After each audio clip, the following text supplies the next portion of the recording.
Lord. യേശുവേ സ്തുതി, യേശുവേ സ്തോത്രം, യേശുവേ നന്ദി.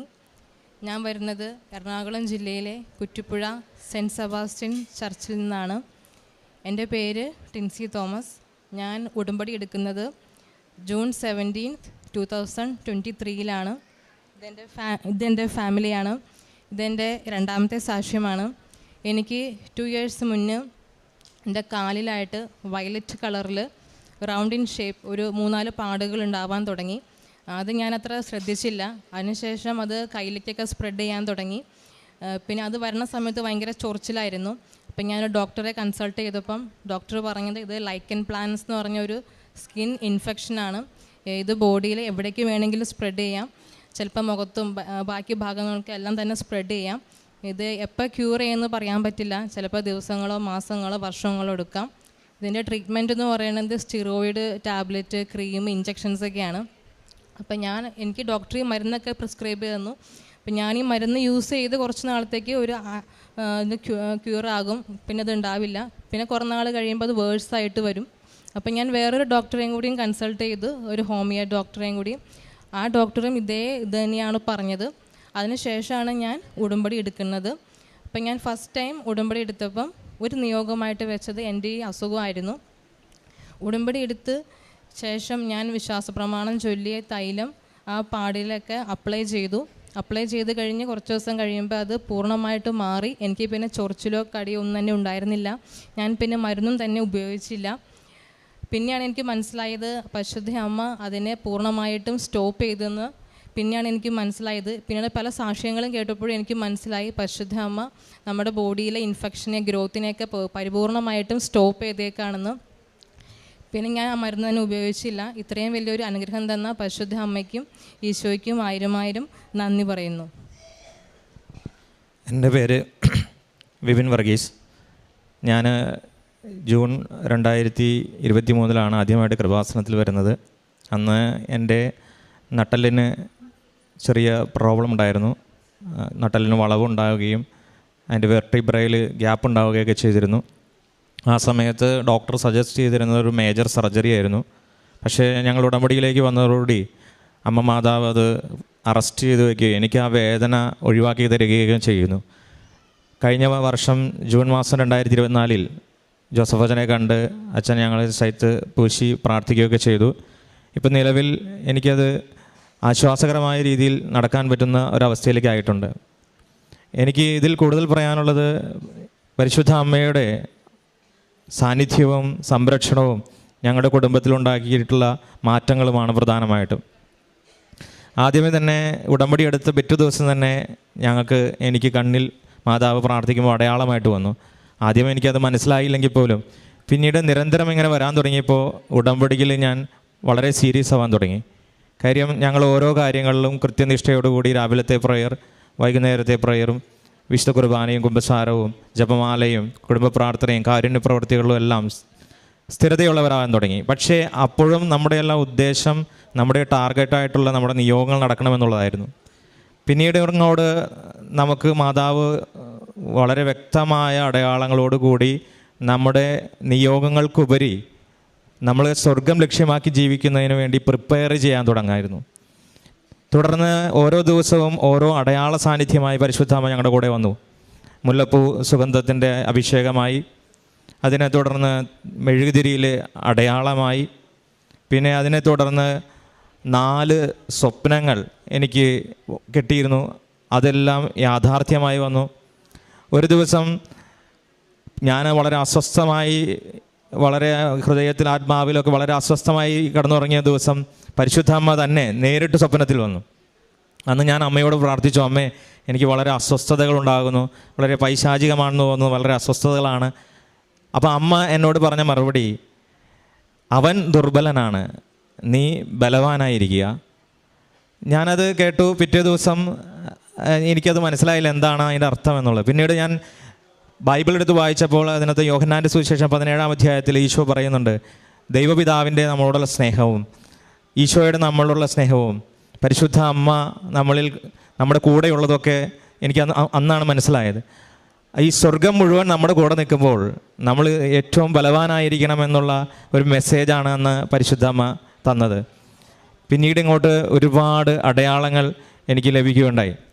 ഞങ്ങൾ ഒരു ദിവസം എൻ്റെ വീട്ടിലെ തിരുവത്താഴത്തിൻ്റെ രൂപം ക്ലീൻ ചെയ്തിരിക്കുന്ന സമയത്ത് ടേബിളിൽ വയ്ക്കുമ്പോൾ അത് പൂർണ്ണമായും തകർന്നുപോയി. ഞാൻ വളരെ വ്യഗ്രതയോടെ നോക്കി എന്ത് പറ്റി ഇതെന്നുള്ളത്. പക്ഷേ ജോസഫ് അച്ഛൻ പറഞ്ഞിട്ടുണ്ട് വിശ്വാസികൾ ഓരോ കാര്യങ്ങൾ സൂക്ഷ്മതയോടെ നോക്കണമെന്ന്. ഞാൻ അന്നത് ശ്രദ്ധിച്ച് മനസ്സിലാക്കിയപ്പോൾ അന്നത്തെ ദിവസമാണ് ഫ്രാൻസിൽ തിരുവത്താഴം അപമാനിക്കപ്പെട്ട് ആ ദിവസം തന്നെയായിരുന്നു. എനിക്ക് ഭയങ്കര സങ്കടമായി. ഞാൻ ആ തിരുവത്താഴത്തിൻ്റെ രൂപം മാറ്റി പുതിയൊരു രൂപം LED സ്ക്രീനുള്ളത് വാങ്ങി കൊണ്ടുവന്ന് വെച്ചു. പക്ഷേ പിറ്റേ ദിവസം അതിൻ്റെ ലൈറ്റും കേടായിപ്പോയി. ഞാൻ അമ്മയോട് പ്രാർത്ഥിച്ചു, അമ്മ ഇതെന്താണ്, എനിക്ക് ആകെ അസ്വസ്ഥത വരുന്നല്ലോ, ഇതെന്താ ഇങ്ങനെ സംഭവിക്കുന്നത്? അപ്പോൾ അമ്മ പറഞ്ഞു, നീ അത് വെഞ്ചിരിച്ചോ. ഞാൻ തിരിച്ച് വീണ്ടും ഷോപ്പിലേക്ക് പോയി അവിടെയുള്ള കടക്കാരോട് പറഞ്ഞു. അദ്ദേഹം പറഞ്ഞു, ഇത് ഒരിക്കലും സംഭവിക്കാത്തതാണ്, എങ്കിലും താങ്കൾക്ക് പുതിയത് തരാമെന്ന് പറഞ്ഞു. അങ്ങനെ പുതിയ തിരുവത്താഴത്തിൻ്റെ രൂപം തന്നു. ഞാൻ കൊണ്ടുപോയി ആദ്യമേ അത് വെഞ്ചിരിച്ച് വീട്ടിൽ കൊണ്ടുപോയി വെച്ചു. ഇപ്പോഴത് നന്നായി വർക്ക് ചെയ്യുന്നു. ഇതിൻ്റെ എല്ലാം അടയാളങ്ങൾ പരിശുദ്ധ അമ്മ നമുക്ക് ജീവിതത്തിൽ തരുന്നത്, ആരെങ്കിലും ദൈവദൂഷണമായ രംഗത്ത് വരുമ്പോൾ ദൈവമക്കൾ ദൈവത്തിന് സാക്ഷ്യമായ രംഗത്ത് വരണമെന്നുള്ള മെസ്സേജാണ് എനിക്ക് തന്നിരുന്നത്. കൂടാതെ ഒരു ദിവസം എൻ്റെ നട്ടലിന് പരിക്കുപറ്റിയിരിക്കുന്ന അവസരത്തിൽ ഞാൻ ഞങ്ങളുടെ നാട്ടിലെ ഇടവകയുടെ തിരുനാളിൻ്റെ തിരുസ്വരൂപം, പരിശുദ്ധാമ്മയുടെ തിരുസ്വരൂപം എടുക്കാൻ വേണ്ടി ചെന്നു. ഞാൻ പറഞ്ഞു, അമ്മ അടുത്ത വർഷം എനിക്കിത് എടുക്കാൻ പറ്റുമോ അറിയില്ല, പക്ഷേ ഞാനിതെടുക്കും. അപ്പോൾ അമ്മ എന്നോട് പറഞ്ഞു, നീ എടുത്തോ. ഞാൻ ആ രൂപം എടുത്തു. അത്രയും വെയിറ്റുള്ള രൂപം, എൻ്റെ നട്ടലിന് ഇത്രയും പരിക്ക് പറ്റിയിരിക്കുന്നു. പക്ഷേ ഞാനെടുത്ത് തോളിൽ വയ്ക്കുന്നു. വേറെ 3 പേരും കൂടി ഉണ്ട്, 4 സൈഡിലായിട്ട് ഞങ്ങൾ പിടിക്കുന്നു. എൻ്റെ തോളിലിരിക്കുമ്പോൾ ഒരു മുല്ലപ്പൂവിൻ്റെ പോലും വെയിറ്റ് ഇല്ലാത്ത രീതിയിൽ അമ്മ അത് ലൈറ്റ് വെയിറ്റ് ആക്കി തന്നു. ഞാൻ ചുറ്റും നോക്കി ഇതെന്താണ് സംഭവിക്കുന്നതെന്ന്. പിന്നീടാണ് എനിക്ക് മനസ്സിലായത് അമ്മ അത് ലൈറ്റ് വെയിറ്റ് ആക്കി തന്നതാണെന്നുള്ളത്.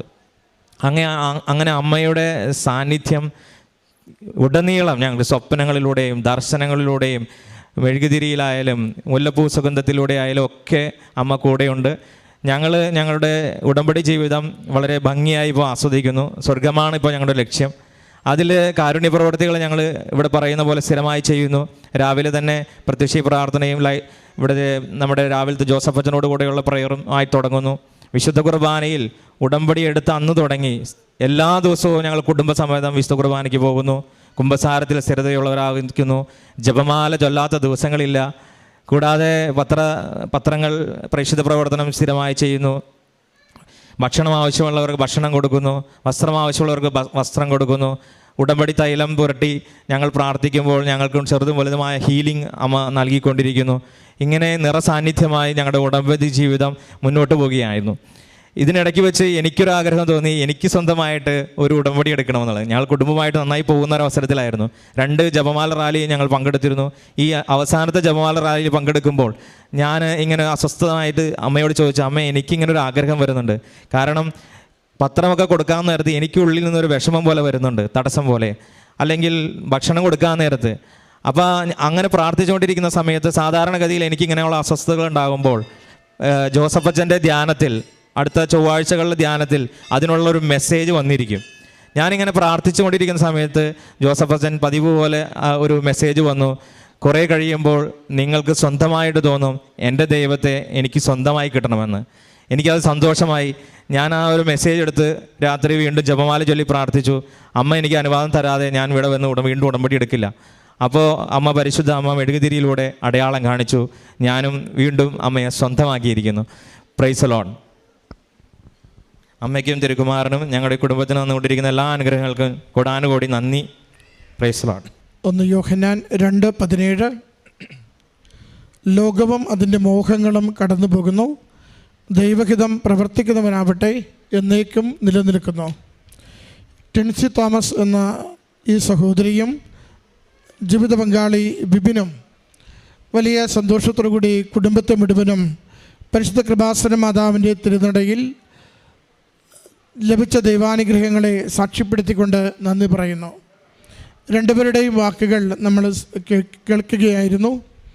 രണ്ടുപേരും എത്ര സന്തോഷത്തോടു കൂടിയാണ് ഉടമ്പടി ജീവിതം എത്ര ദൈവാനുഗ്രഹ ജീവിതമാണെന്ന്, ഉടമ്പടി ജീവിതം എത്ര കണ്ട് വിശുദ്ധിയിൽ ജീവിക്കുവാൻ നമ്മളെ ഓരോരുത്തരെയും സഹായിക്കുന്ന ജീവിതമാണെന്ന്, ഉടമ്പടി ജീവിതം നിത്യതയിലേക്ക് സ്വർഗത്തെ ലക്ഷ്യം വെച്ചുകൊണ്ട് ഈ ലോകത്തിൻ്റെ എല്ലാ കാര്യങ്ങളിലും വ്യാപരിക്കുവാൻ നമ്മളെ ശക്തിപ്പെടുത്തുന്ന ജീവിതമാണെന്ന് വാക്കുകളിലൂടെ പങ്കുവയ്ക്കുകയാണ്. അവർക്ക് കിട്ടിയ ലൗകികമായ നേട്ടങ്ങളെയും സൗഖ്യങ്ങളെയും അല്ല അവർ ഏറ്റവും കൂടുതലായി പങ്കുവയ്ക്കുന്നത്. അവർ ഉടമ്പടിയിൽ തുടങ്ങിയ നാൾ മുതൽ ലഭിച്ച ദൈവികമായ സംരക്ഷണത്തെ, പരിശുദ്ധ അമ്മയുടെ സാന്നിധ്യത്തെ, അമ്മ മാതാവ് നൽകുന്ന സന്ദേശങ്ങളെ, അമ്മ മാതാവ് നയിക്കുന്ന വഴികളെ, അതിലൂടെ ലഭിക്കുന്ന കൂടുതൽ സമാധാനത്തെയും സുരക്ഷിതത്വത്തെയുമാണ് ഇവരുടെ വാക്കുകളിൽ നമ്മൾ കേട്ടുകൊണ്ടിരുന്നത്. പ്രിയമുള്ളവരെ, കുടുംബം ഒരുമിച്ച് അമ്മ മാതാവിൻ്റെ ഉടമ്പടിയിലേക്ക് വരുമ്പോൾ അത് ജീവിതത്തെ മുഴുവനും പുതിയൊരു തലത്തിലേക്ക് മാറ്റുകയാണ്. കുടുംബത്തിനുള്ളിൽ പുതിയ സന്തോഷവും സമാധാനവും പങ്കുവച്ചു നൽകുന്നു. കുടുംബത്തിനുള്ളിൽ ദൈവസ്തുതികൾ എന്നും ഉച്ചരിക്കുവാൻ തക്കവിധം ദൈവികമായ ചൈതന്യത്തെ നിലനിർത്തുവാൻ സഹായിക്കുന്നു. കുടുംബം ഒരുമിച്ച് കൗദാശിക ജീവിതത്തിലേക്ക് സ്ഥിരതയോടുകൂടി മുന്നേറുവാനുള്ള കൃപ നമുക്ക് ലഭിക്കുന്നു. ആത്മീയ പ്രവർത്തനങ്ങളൊന്നും ഒരിക്കലും ഭാരമായി തോന്നാതെ ഏറ്റവും എളുപ്പമുള്ളതും സന്തോഷമുള്ളതുമായി നമ്മുടെ ജീവിതത്തെ തന്നെ, അതിൻ്റെ കാഴ്ചപ്പാടുകളെ തന്നെ മാറ്റിത്തരുന്നു. രണ്ടുപേരും എത്ര സന്തോഷത്തോടു കൂടിയാണ് ഉടമ്പടി എടുത്ത നാൾ മുതൽ ഓരോ കാര്യവും ജീവിക്കുന്നതും ചെയ്യുന്നതുമെന്ന് നമ്മളോട് പങ്കുവയ്ക്കുകയാണ്. സഹോദരൻ പറയുന്നുണ്ട്, തനിക്ക് കൂടി ഒരു ഉടമ്പടി എടുക്കണമെന്ന് ആഗ്രഹിച്ച് പ്രാർത്ഥിച്ചിരുന്ന നാളുകളിൽ ജോസഫച്ചൻ്റെ ധ്യാനത്തിലൂടെ സന്ദേശം ലഭിക്കുകയും അങ്ങനെ എൻ്റെ ഭാര്യ ഉടമ്പടി എടുത്തതിനൊപ്പം എനിക്കിപ്പോൾ ഉടമ്പടി എടുത്ത് ദൈവത്തെയും അമ്മ മാതാവിനെയും കൂടുതൽ സ്വന്തമാക്കുവാൻ സാധിച്ചുവെന്ന്. ഉടമ്പടി ജീവിതം നമ്മളെ ഓരോരുത്തരെയും കൈപിടിച്ച് നടത്തുന്നത് കൂടുതൽ ആത്മാർത്ഥതയുള്ള ജീവിത പെരുമാറ്റ രീതികളിലേക്കാണ്. നാം വ്യാപരിക്കുന്നിടങ്ങളിൽ, നാം പ്രാർത്ഥിക്കുന്ന സമയങ്ങളിൽ, നമ്മുടെ വ്യക്തിബന്ധങ്ങളിൽ ഒക്കെ ദൈവനാമത്തെ മഹത്വപ്പെടുത്തിക്കൊണ്ട് കൂടുതൽ നന്മ ചെയ്യുവാൻ നമ്മളെ ഓരോരുത്തരെയും നിരന്തരം നയിച്ചുകൊണ്ടിരിക്കും. രണ്ടുപേരും അവരുടെ ജീവിതത്തിലുള്ള ഓരോ സൗഖ്യാനുഭവത്തെക്കുറിച്ച് കൂടി പങ്കുവെച്ചു. സഹോദരിയുടെ ശരീരത്തിൽ വന്നുകൊണ്ടിരുന്ന അലർജിയുടെ തടുപ്പിൻ്റെ അസുഖങ്ങൾ, ചർമ്മത്തിന് നിറം മാറുന്ന അസുഖത്തെക്കുറിച്ച്, സഹോദരൻ്റെ വെർട്ടിബയിലുള്ള നട്ടലിൽ വന്ന വേദനയും അതിൻ്റെ രോഗത്തിൻ്റെ ഗൗരവത്തെക്കുറിച്ച് പങ്കുവെച്ചു. രണ്ടും അമ്മ മാതാവ് അറസ്റ്റ് ചെയ്തതുപോലെ നിർത്തുകയും സൗഖ്യപ്പെടുത്തുകയും സാധാരണ പോലെ ജീവിക്കുവാനുള്ള എല്ലാ സാഹചര്യങ്ങളെയും ഒരുക്കി കൊടുത്തുവെന്ന് സാക്ഷ്യപ്പെടുത്തുകയാണ്. പ്രിയമുള്ളവരെ, ഉടമ്പടി നമ്മുടെ ഭൗതിക കാര്യങ്ങളെ ക്രമപ്പെടുത്തുന്നതിനൊപ്പം നമ്മുടെ ആത്മീയ മനുഷ്യനെ ബലപ്പെടുത്തുകയും സ്വർഗത്തെ ലക്ഷ്യം വെച്ച് നിരന്തരം മുന്നോട്ട് ജീവിക്കുവാൻ നമ്മുടെ ജീവിതത്തിൻ്റെ സാഹചര്യങ്ങളെ മുഴുവനും ക്രമീകരിച്ച് അനുഗ്രഹിച്ച് നൽകുകയും ചെയ്യുന്നു. ഈ കുടുംബത്തിന് ലഭിച്ച എല്ലാ അനുഗ്രഹങ്ങൾക്കും നന്ദി പറഞ്ഞുകൊണ്ട് കരങ്ങളടിച്ച് ഈ സാക്ഷ്യം അമ്മ മാതാവിനും തിരുക്കുമാരനും സമർപ്പിക്കാം. അത്യപൂർവ ദൈവാനുഭവങ്ങൾ ഇനി നിങ്ങൾക്കും സ്വന്തം. ഈ യൂട്യൂബ് ചാനൽ ഇതുവരെ സബ്സ്ക്രൈബ് ചെയ്തിട്ടില്ലെങ്കിൽ ഇപ്പോൾ തന്നെ സബ്സ്ക്രൈബ് ചെയ്യുക. ഈ വീഡിയോ ഇപ്പോൾ തന്നെ നിങ്ങളുടെ സുഹൃത്തുക്കൾക്ക് ഷെയർ ചെയ്തുകൊണ്ട് കർത്താവിൻ്റെ പ്രേക്ഷിതരാകുക.